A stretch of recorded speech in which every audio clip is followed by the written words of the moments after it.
Is anybody else getting in this? Is that? Anybody else? Hey. Yes. Okay, tell me that. People of Glasgow, it's Mayday again, and as always, there are battles to be fought. There was once a time when thousands of people flocked to Glasgow Green to hear speeches and to come together in a spirit of togetherness, to remember the struggles of the past and how they were fundamental in shaping our lives today.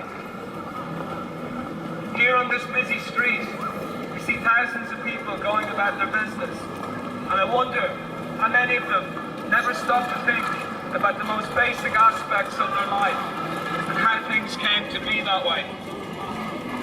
Why is it we work an 8-hour day? How did women get the vote? Why do I get treated like a piece of dirt at the job centre? The answers to these questions can all be found through examining the struggles of the past, the struggles that have shaped the lives of everyone in this city. We are here today to remind people that there are things far more important than TV shows, smartphones, designer haircuts.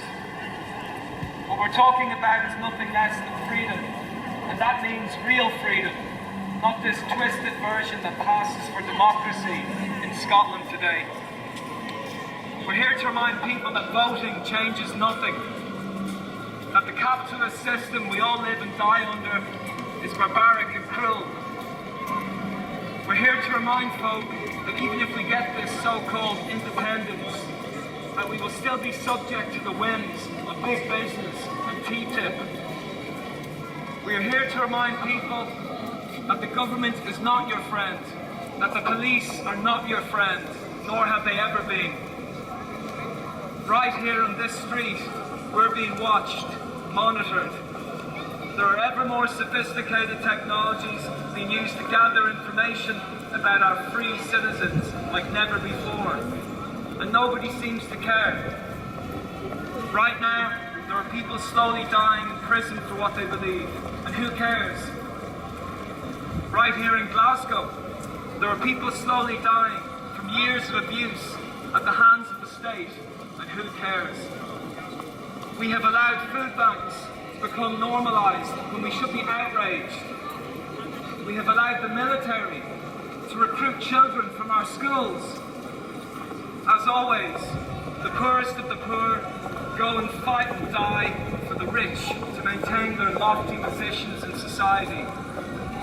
We allow our governments and rulers to shut down disabled centres for the Commonwealth Games.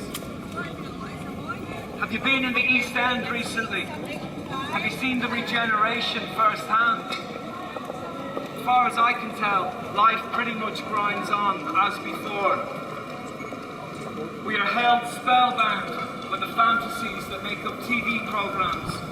The relentless advertising of football as being some matter of life and death. We watch without comment huge glittering advertising hoardings displaying cars that the poor will never be able to afford. We allow the disabled and the disadvantaged to be sanctioned and abused in job centres. We allow local authorities to accept budget cuts to frontline services while CEOs pocket millions in bonuses. Why? Why are we so apathetic to the true nature of reality and what's to be done? At GAC, we know what needs to happen, and it goes well beyond what one group does or is trying to achieve.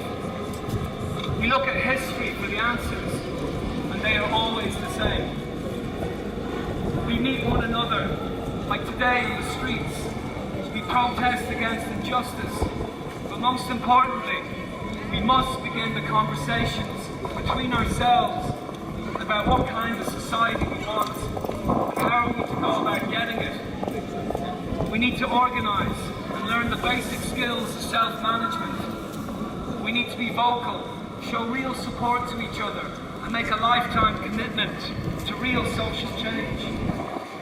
Going to one march changes nothing. Posting something on Facebook alone changes nothing. It's only when significant numbers of people get angry, and get involved in groups, or form their own, and anything begins to change. We are running out of time, you see. The world is running out of time. There is no point in putting your faith into others to sort things out. It has to come from you, from each other. Time and time again, we've been sold down the river by those who are supposed to represent us, the ordinary people of this town. But as soon as they get a sniff of power, they go back in their promises, and then the next generation has to grow up and learn about this all over again. Let us use today then to remember that all the freedoms we still have were won the hard way by people who stood up to fight, who remained committed all their lives to making a difference, who believed in revolution and carried it in their hearts. Until we question ourselves, then nothing will change.